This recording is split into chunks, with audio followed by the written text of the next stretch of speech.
Hi යාළුවනේ.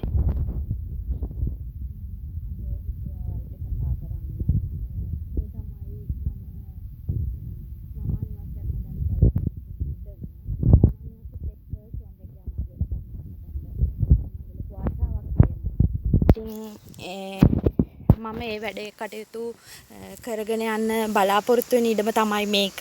ඉතින් කාට හරි මට මේ වැඩ කටයුතු සාර්ථක කරගන්න ලොකු සහයෝගයක් අවශ්‍යයි. ලොකු වැඩක් කරන්නේ. ඉතින් මට එච්චර මුදලක් නැහැ. ඉඩම තියෙනවා.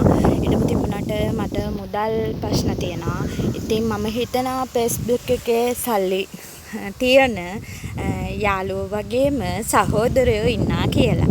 ඉතින් මම මේ කරන වැඩ කටයුතු සාර්ථක කරගන්න මට ඔයාලට පුළුවන් නම් සහයෝගයක් දෙන්න. ඒක තමයි මම ඔයාලගෙන් බලාපොරොත්තු වෙන එකම උදව්ව. අනික ලොකු පුණ්‍ය කටයුත්තක් මම කරන්නේ. ඉතින් ඒකට මට ඔයාලට සහයෝගය දෙන්න පුළුවන් නම් හිසට වහලක් නොමැති ආදරයක් සෙනෙහසක් නොමැති සමාජයේ අසරණ වෙච්ච දුවදරුවන් වෙනුවෙන් මගේ ඉඩමේ ළමා නිවාසයක් හදන්න මම බලාපොරොත්තු වෙනවා. ඒ වගේම හවුහරණක් සමාජයේ නැති අසරණ වෙච්ච පීඩිත කාන්තාවන් වෙනුවෙන් සුවන් රැකී මධ්‍යස්ථානයක් හදන්න මම ආසාවෙන් ඉන්නවා. ඒකට හේතුව අද කාන්තාව කියන කෙනා ගොඩක් අසරණ වෙනවා සමාජයේ. ඒ කියන්නේ අපි කෙටියෙන්ම කිව්වොත් මහත්තයා කියන කෙනා දාලා ගියොතින් හරි මහත්තයා කියන කෙනා මැරුණොත් හරි කාන්තාව කියන කෙනා තමන්ගේ දරුවොන් එක්ක සමාජය අසරණ වෙනවා නේද? ඉතින් මම ඒ අය වෙනුවෙන් හිතුවා සුවන් රැකියාවක් ඒ අය වෙනුවෙන් ලබලා දෙන්න. ඉතින් ඒ අය වෙනුවෙන් සුවන් රැකියාවක් කරන්න ඒ අය වෙනුවෙන් සුවන් රැකියාව පුහුණුවීම් ලබා දීලා සුවන් රැකියාවක් කෙනාට පුළුවන් දේවල් තියනවානේ. අපි කෙනෙක්ට ආවේනික වෙච්ච දේවල් තියෙනවා. අපි හැම කෙනෙකුටම දක්ෂ දෙයක් තියෙනවා.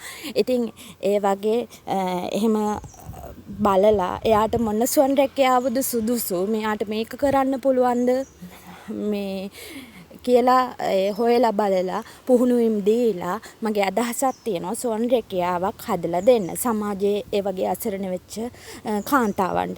ඉතින් මේ සුවන් රැකියාවක් හදලා දීම තුලින් ඇත්තම කිව්වොත්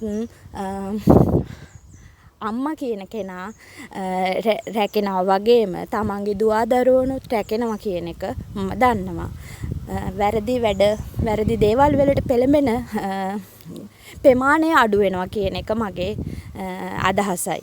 ඉතින් මම මේ කටයුතු කරගන්න දානපෙති අයගෙන් උදව් උපකාර ඉල්ලනවා. මේ වගේ දෙයකට උදව් කරන්න. අද සමාජය හුරු වෙලා තියෙන බොරු දේවල් වෙනුවෙන් උදව් කරන්න. එහෙම කරන්න එපා. මේ ඔයාගේ නංගි වෙන්න පුළුවන්. මේ ඔයාගේ සහෝදරයා වෙන්න පුළුවන්. මේ ඔයාගේ අම්මා වෙන්න පුළුවන්. ඉතින් ඒ අය වෙනුවෙන් යමක් සමාජයේ කරනවා නම් ඒ කෙනෙක්ට අතහිත දෙන්න කියලා මම ඔයාලගෙන් කරුණාවෙන් ඉල්ලා සිටිනවා. ඉතින් මාව දන්න අය ලොකු පිරිසක් ඉන්නවා. මම මේ වෙනකොට නොදන්න කෙනෙක් මාව නැහැ. මම හැම ටවුමකම ඇවිදිනවා. දැනට මම සුවන් රැකියා නිෂ්පාදන විකුණමින් ටවුමක් ගානේ ගිහින් උදව් උපකාර ඉල්ලගෙන තමයි මම මේකේ වැඩ කටයුතු මේ තාක්කල් කරන් ගියේ. හැබැයි මට ඒ හම්බෙන උදව් උපකාර මදි. මොකද මම හඳුන් කුරු පෙට්ටියක් අරන් ගිහින් තමයි උදව්වක් ඉල්ලන්නේ. ඉතින් මට ඒ හඳුන් කුරු පෙට්ටිය විකුණලා මේ වගේ ලොකු ව්‍යාප්තියක් කරගන්න අමාරුයි. ඉතින් මම ඒකයි ඔයාලගෙන් උදව්වක් ඉල්ලන්නේ. මට පුළුවන් නම් උදව්වක් කරන්න. මම සමාජයේ හොඳ දෙයක් කරන්නේ, හොඳ දෙයක් අගය කරන්න, ලොකු ශක්තියක් වෙන්න. බොරු දේවල් වලට උදව් කරන වෙලාවේ ඔයාලා සමාජයේ හරි දෙයක් කරනවා නම් ඒ කෙනෙක් වෙනුවෙන් උදව් කරන්න. ඉතින් ස්තුතියි යාළුවනේ. මගේ මේ වීඩියෝ එක පුළුවන් තරම් ෂෙයා කරන්න. පුළුවන් තරම් සමාජයට ගෙනියන්න. ඒකත් ඔයාලට ලොකු පිනක්. ඉතින් මං හිතනවා මට මේකට උදව් ඔයාලගෙන් ලැබෙයි කියලා.